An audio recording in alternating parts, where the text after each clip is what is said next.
अस्सलाम वालेकुम my dear students.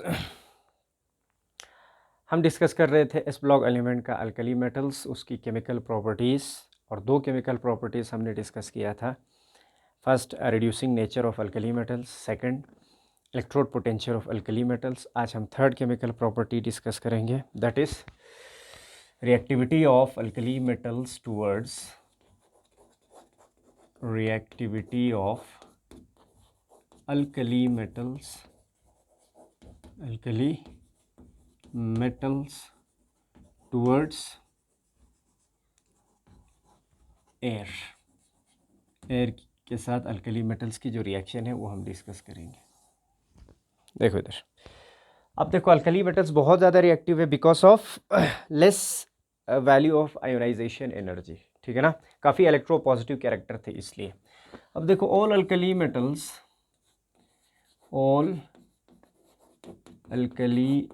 Metals accept किसको छोड़ के, सबसे सुनसे सबसे चेस्पा छीन था लिथियम, एक्सेप्ट लिथियम, ठीक है ना, टार्निशेस, ठीक है ना, क्विकली, बहुत जल्दी क्या करता है ये, टार्निश हो जाता है, सिर्फ और सिर्फ किसको छोड़ के, लिथियम को छोड़ के, लिथियम, सोडियम, पोटेशियम, रुबिडियम और सीशियम, ठीक है ना। लिथियम को छोड़ के जितने भी अल्कली मेटल्स हैं एयर के कांटेक्ट में आते ही, ऑक्सीजन के साथ रिएक्शन करते ही ये अपने कलर को क्या करता है, चेंज करता है और ब्लैकिश हो जाती है। That is what we called चीज़र चिंदोला टर्निश, ठीक है ना, एकदम से ब्लैकिश हो जाती है। और इनकी रिएक्टिविटी जो एटमॉस्फेयर के साथ है या एयर के साथ है, ठीक है ना, the reactivity of alkali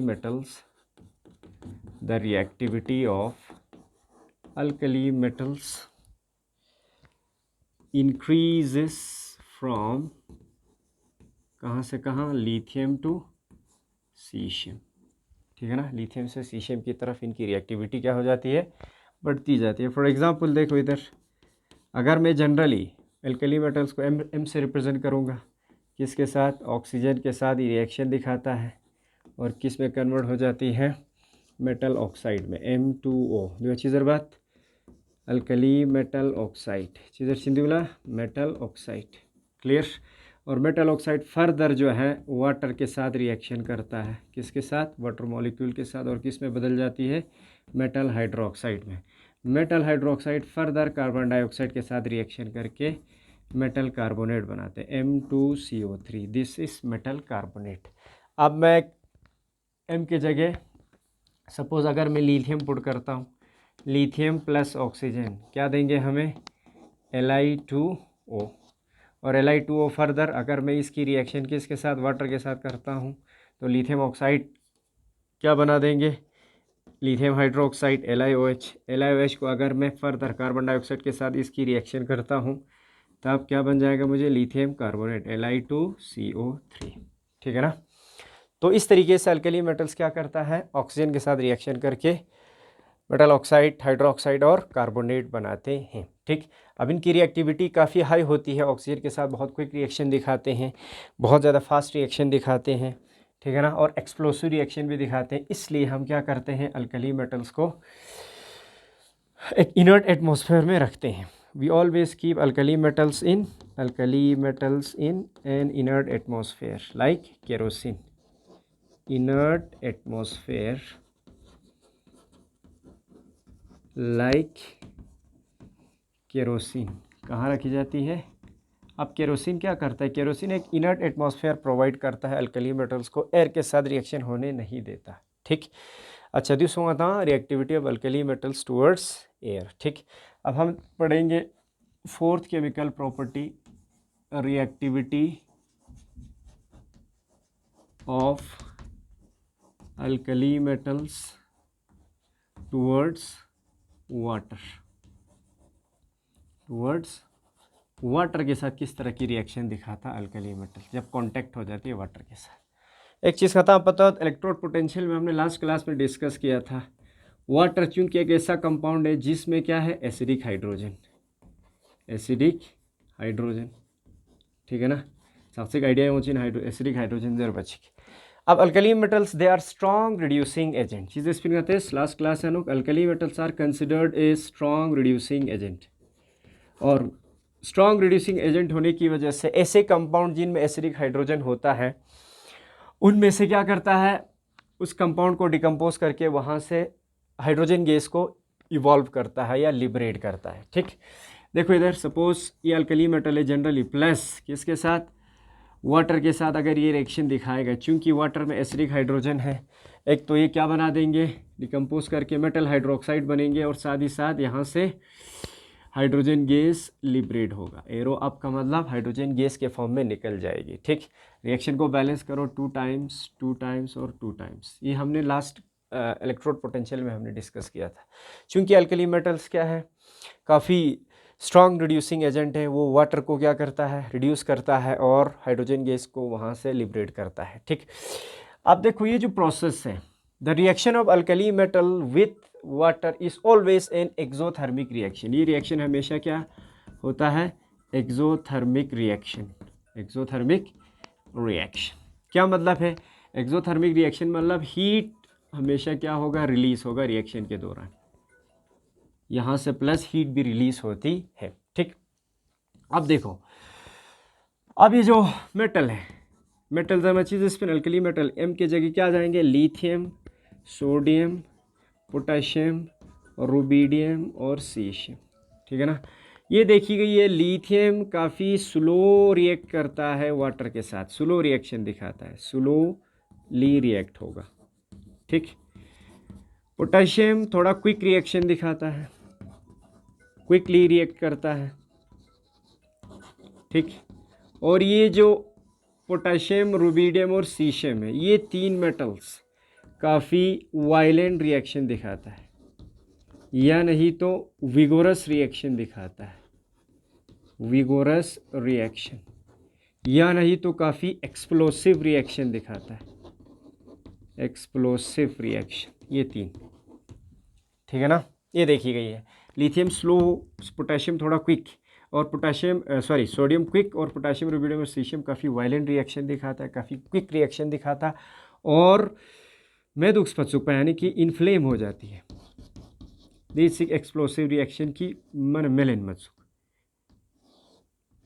clear. अब देखो इस चीज़ को कैसे समझेंगे, देखो इधर मेरे पास एक थर्मोडायनेमिक्स का एक इक्वेशन है, जब आप थर्मोडायनेमिक्स पढ़ेंगे तो वहाँ ये इक्वेशन आपको मिलेंगे, delta G equal to minus n F E. E क्या है, इलेक्ट्रोड पोटेंशियल, चूँकि अल्कली मेटल के केस में हम EOX पढ़ते हैं, स्टैंडर्ड ऑक्सीडेशन पोटेंशियल। ठीक है ना, इस इक्वेशन को अच्छे से देखो, देखो इधर जितना E नोड OX का वैल्यू बढ़ेगा उतना ये पूरी नेगेटिव टर्म क्या हो जाएगी, और भी कम होती जाएगी, और भी यानी कि नेगेटिव टर्म इंक्रीज होते जाएंगे। पहला अगर का तो -1 का तो उतना द्यू 1 पुड़वा से द्यू 2 पुड़वा चिक -2, 3 पुड़वा चिक -3, यानी कि माइनस वाली टर्म नीचे क्या हो रही है, बढ़ती जा रही है। यानी कि जितना ये नेगेटिव टर्म बढ़ती जाएगी उतना चीज आर्गोस डेल जी समझिए इन Gibbs free energy, Gibbs free energy चीजरशीन गिब्स फ्री एनर्जी, यानी कि रिएक्शन के दौरान सामचिक एनर्जी रिलीज हो सक, that is Gibbs free energy. जितना ज़्यादा से ज़्यादा एनर्जी रिलीज होगा इस रिएक्शन के दौरान उतना क्या है, रिएक्शन फिजिबल है, उतना रिएक्शन फास्ट होगी, उतना रिएक्शन क्विक होगा। समझ गए ना। अब इस इक्वेशन के हमें हिसाब से हमें ये पता चलता है, चूंकि स्टैंडर्ड ऑक्सीडेशन पोटेंशियल, अगर हम अल्कली मेटल्स की बात करेंगे, लास्ट क्लास में हमने डिस्कस किया था, लिथियम सबसे ज़्यादा वैल्यू रखता है किसका, हाई ई नोड OX का वैल्यू रखता है, हाई ई नोड OX, वो हमने डिस्कस किया था। ठीक, लिथियम सबसे ज़्यादा ई नोड OX का वैल्यू रखता है, फिर इसके बाद सोडियम का कम, पोटेशियम का कम, आगे जाते जाते ई नोड OX का वैल्यू कम होते जाते हैं। अगर लिथियम के केस में स्टैंडर्ड OX का वैल्यू अगर ज़्यादा है तो नेगेटिव टर्म क्या हो जाएगी, और भी बढ़ती जाएगी। जितना नेगेटिव टर्म बढ़ेंगे उतना गिब्स फ्री एनर्जी का वैल्यू, यानी कि बहुत ज़्यादा एनर्जी रिलीज होगा। लिथियम के केस में इस इक्वेशन के हिसाब से ज़्यादा एनर्जी रिलीज होगी। अगर ज़्यादा एनर्जी रिलीज का तो छाना रिएक्शन फास्ट शार्गोस, रिएक्शन फास्ट का तो छाना रिएक्शन वायलेंट या विगोरस शार्गोस, लेकिन इस केस में ऐसा नहीं है, एक्सपेरिमेंटली लिथियम स्लो रिएक्ट कर रहा है। दैट मीन्स कोई और दूसरी कॉन्सेप्ट है हमारे पास जो इस चीज़ को एक्सप्लेन कर सकता है। ठीक है ना, छाना पहला दो क्लियर बोस कि लिथियम इवन दो lithium possesses greater E node OX value, but still they show slow reaction towards water, ठीक है ना। होना चाहिए था, इसको फास्ट करना चाहिए था, लेकिन नहीं कर पा रहा है। हालांकि इसका OX का वैल्यू काफ़ी हाई है, ज़्यादा एनर्जी इस केस में रिलीज हो रहा है और इस केस में कम एनर्जी रिलीज हो रहा है, फिर भी वायलेंट रिएक्शन यही 3 दिखा रहा है।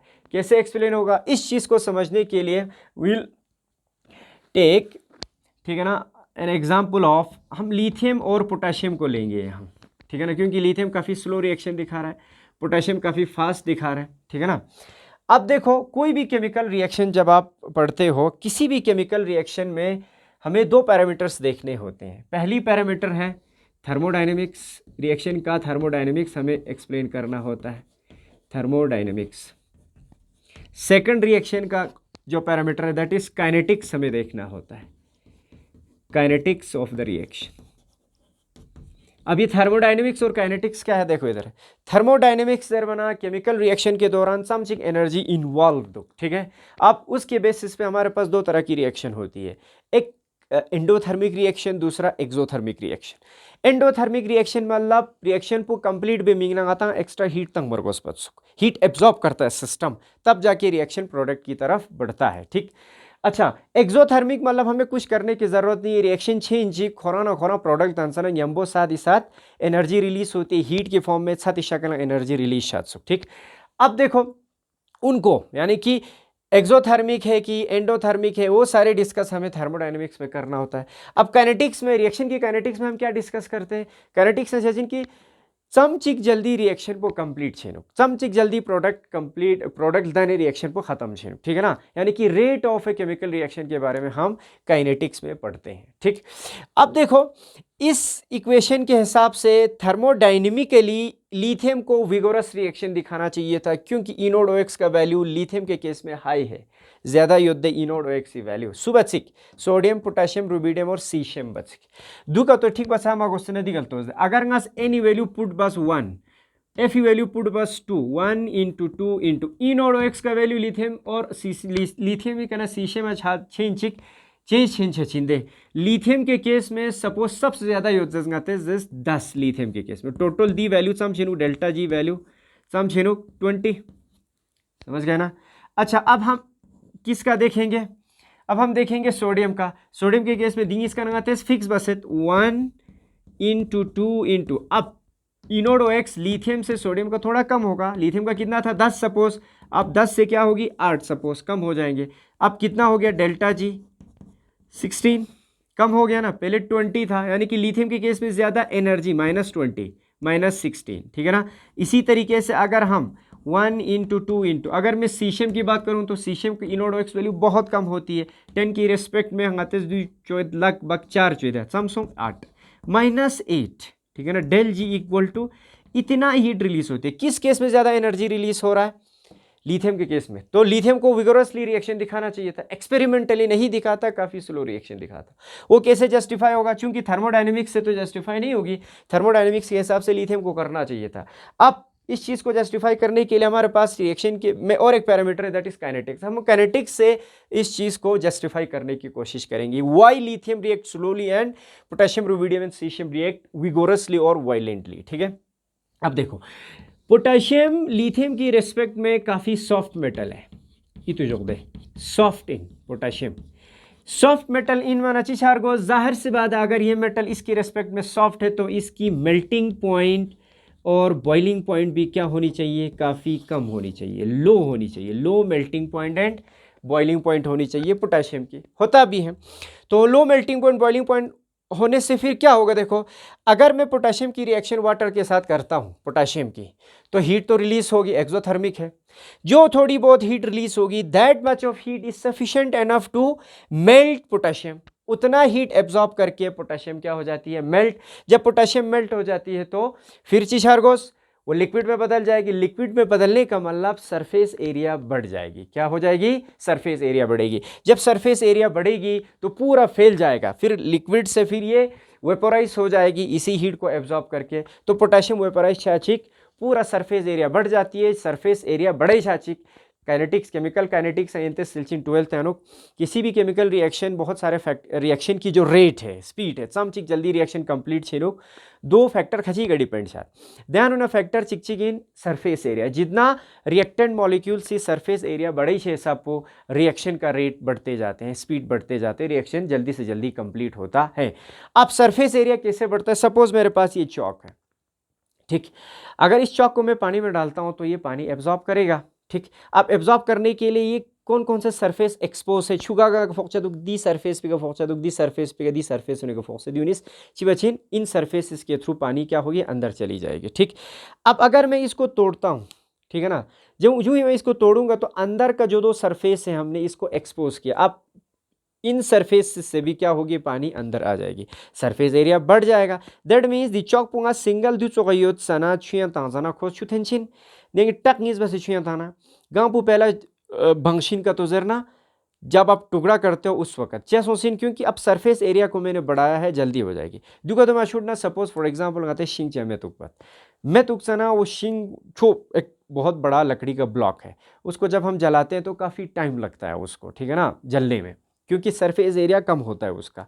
फिर उसको जो ही हम छोटे छोटे करते हैं, जितना छोटे छोटे करते जाएंगे उतना सरफेस एरिया को आप बढ़ाते जाते हैं, जितना सरफेस एरिया बढ़ते ही क्या हो जाती है वो जल्दी से जल्दी जल जाती है, मीन्स कंबशन रिएक्शन काफ़ी फास्ट हो जाती है।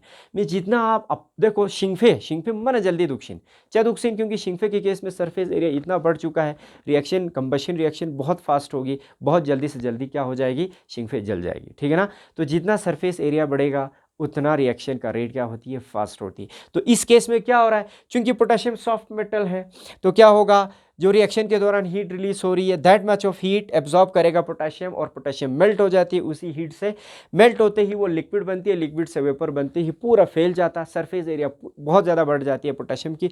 सरफेस एरिया बढ़ते ही रिएक्शन इतनी फास्ट हो चुकी होती है, इतनी फास्ट होती है, इतना जल्दी रिएक्शन करता है कि वायलेंट विगोरस, और चूंकि हाइड्रोजन इस रिएक्शन के दौरान रिलीज हो रहा है तो हाइड्रोजन का तो पता एक इनफ्लेमेबल गैस है, मैं तो उसका गैस है हाइड्रोजन, और बहुत ज़्यादा फास्ट रिएक्शन करता है, इतना वायलेंट रिएक्शन करता है कि हाइड्रोजन एकदम से क्या करता है फायर कैच करता है, एकदम से मेलेंजिन, ठीक है ना। So that is why lithium even though they possesses greater value of E0OX but still lithium की रिएक्टिविटी पोटेशियम से कम क्यों है, बिकॉज इस पर्टिकुलर रिएक्शन के दौरान the reaction of alkali metals with water एक एक्सोथर्मिक रिएक्शन है, और इस रिएक्शन में इस रिएक्शन की काइनेटिक्स डोमिनेट हो जाती है किससे, थर्मोडायनेमिक्स से। दैट इज वाई लिथियम बचे पोटेशियम ना रुबिडियम ना सीशियम इससे बचे सब फास्ट रिएक्शन तंचस इन सब, ठीक है ना। होप यंता हागो से दुख दू बाकी जो केमिकल प्रॉपर्टीज़ है 5th 6th 7th जितनी भी हैं वो हम आने वाले लेक्चर में डिस्कस करेंगे। तब तक थैंक यू सो मच।